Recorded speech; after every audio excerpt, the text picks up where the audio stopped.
All right, welcome into Market Report. Happy, what's Wednesday today, right? They all go together after you get old like me. Let's take a look and see what we had happening in our markets overnight, right? It was a little bit of red on the screen. I'm going to give you a little bit of a spoiler alert there. Let's take a look at what corn did for us.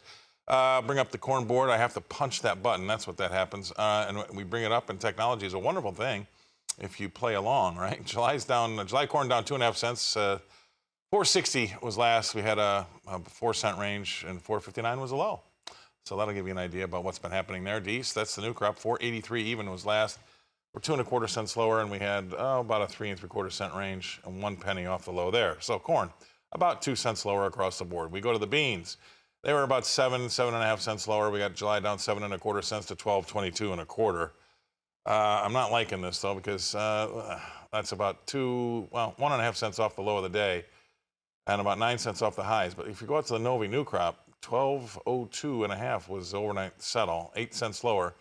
The low was about 3/4 cent lower than that, so 12.01 3/4, and that means that $12 line is in play. I don't like that. Let's see what Chicago wheat's got for us, and that's a little bit of a lower board by almost 6 cents, 5.75 cents lower. July wheat's 6.94 is last there. We lost that 7 handle, and we've got a D's board that's down 4.75 to 7.37.5. The ranges, we were about 4 cents off the low there, and the range is about 12 cents. So that's what we've got going on in Chicago wheat. We move over to the hard red in Kansas City. That's down 10.5 cents across the board, 10.5 cents lower in that July. That's the front month. 7.20 is last.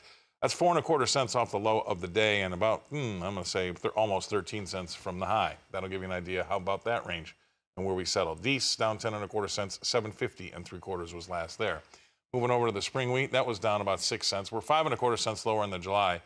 7.52 last, 3.25 cents off the low of the day, and I'm going to call it about 7.75 cents off the high. All right, that's what we've got going on in the spring wheat. And let's take a look at cotton. We'll get to our guest analyst. The cotton board, 119 points lower in that July contract to 81.24. Deese was down 75 points to 78.37. Let's bring him in. That's Brian Hoops. He's the president of Midwest Market Solutions in Springfield, Mo. What's top of mind when you take a look at that stuff? I mean, I guess, Mike, my only thing I'd throw out there to you is now that we've played our short cover rally in the funds card, what's the next bullish card we have in our hand?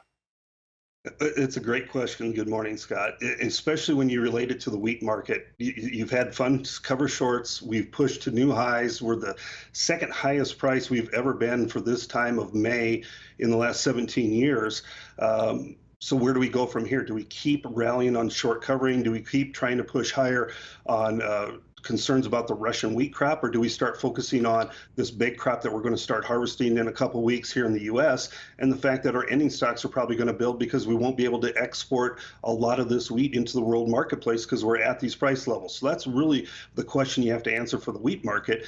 For corn and beans, it's a little bit different story. You know, we had some bullish or some bearish technical reversals yesterday on the charts. Soybeans, soybean meal, corn all made that outside lower day type of trade, and that's coming after testing the upper end of the trading range, and now we're pushing lower because the crop progress numbers that we saw yesterday revealed that we're on the normal pace or just slightly ahead in corn, and we're 2 or 3 points ahead of the normal pace for soybean planting. So there's no planting delays, really not much of a concern about planting delays in the majority of the country. It looks like by the forecast over the next 2 weeks, we should be able to get most of the corn and soybean crops planted, and that's going to be considered a timely manner by the trade. And so where do you go from here? You've had that short covering rally. You've had some marketing opportunities for producers.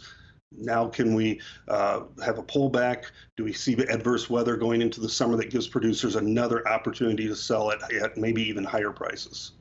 Yeah, I mean, if it was a card game, all I got's a pair of threes right now. I'm looking for something a little bit better than that, and you're right. They say, we always say this in the business, right? Anything can still happen. It's still early. Yes, it is. We know that. We don't have to pre-apologize. But if we don't try to kill the crop a couple of times, once or twice this year, lower prices could be on the board, right? Right. Oh, absolutely. You know, we tried to kill the crop once. Maybe we'll do it one more time. It's probably going to be hard to do it in the month of June or even early July because of all the moisture that we've had. So if you're talking about rain shutting off, well, it's probably going to be a good thing for several weeks for no rains to fall. Then, of course, we'll have to have some rain. So maybe that rally, if we don't rain, comes after 4 or 5 weeks or with no rains. But that's a long ways in the futures here. We're looking at next 2 weeks, some rainfall, but enough probably that we should get the crop seeded and in the ground, and we could have a pullback here on prices because we're getting close to some support. You mentioned the $12 area for November beans.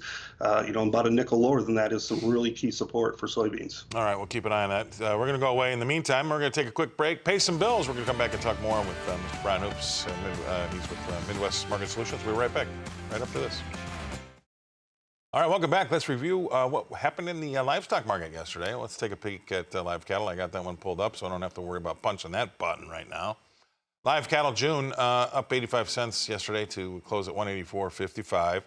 And if you go out the deferreds, we made a little bit of a gain, $1.10 higher in the Feb, all the way out there in Feb to 191.77. So that was live cattle, anywhere between 45 cents to $1.10 higher across the board. Feeders, well, feeders was a different story, and they were a different story to the good. We settled the front month August up $4.37 to 264.60, and that was only about 12 cents off the high of the day. You go out the deferreds, we hung on to like even a $3.55 gain in Jan to 263.02. So that was a good board. Feeders, I hate saying it, but feeders were the leaders yesterday. Lean hogs didn't get the memo. 47 cents lower on the close in June. 93.80 was the close. And then we went out to say even October, that was down 50 cents. 82.50, let's bring him in. Mr. Brian Hoops, he's going to tell us what those opens look like right now. Brian, anything cooking? We're looking at a little bit higher cattle prices, probably a little follow through there. The feeder cattle want to move higher because of the lower corn board this morning. The show list numbers were assessed yesterday afternoon, about almost 2,000 head larger than a week ago. But Packers are buying for a full kill week next week. So this week, they're holiday shortened kill week. It's going to prop up the box beef that was higher yesterday and yesterday afternoon. We saw higher boxes, so that gives Packers a little help on their margins and should help with the cash market. It's called steady to probably at least $1 higher in the Southern Plains for cash trade again this week, as those Packers ramping up their kills next week and getting back into more of a normal kill schedule. In the hog market, saw reaction to the cold storage report, a little bit of a negative fundamental there that pushed the hog markets. Weights came out this morning. They actually increased a little bit compared to last week. So we're about 288 pounds, but last year at this time we were under 282. So we have like 6.2 pounds heavier hogs than we did a year ago at this time. And that's just a kind of a burdensome supply issue that the market is struggling with right now, trying to find a price level that is going to stimulate better demand trends for that hog market. All right, I mean, there's a lot to talk about over there, and I think besides what you just mentioned with hogs, I worry we're running away from the consumer's wallet when it comes to these beef prices too. So we'll see. It's getting tough. It's going to be an interesting summer, that's for sure. And then, oh, by the way, we've got an election in November, so it's all going to get, there's a big wrench thrown in the works there. Appreciate you coming on. Great way to start the day. Thank you very much, Brian Hoops. Thanks a lot. He's with Midwest Market Solutions. He's the president there. Bring it back here and say good morning to Ms. Tammy. Good morning. Yeah, good Wednesday. Way to start the day.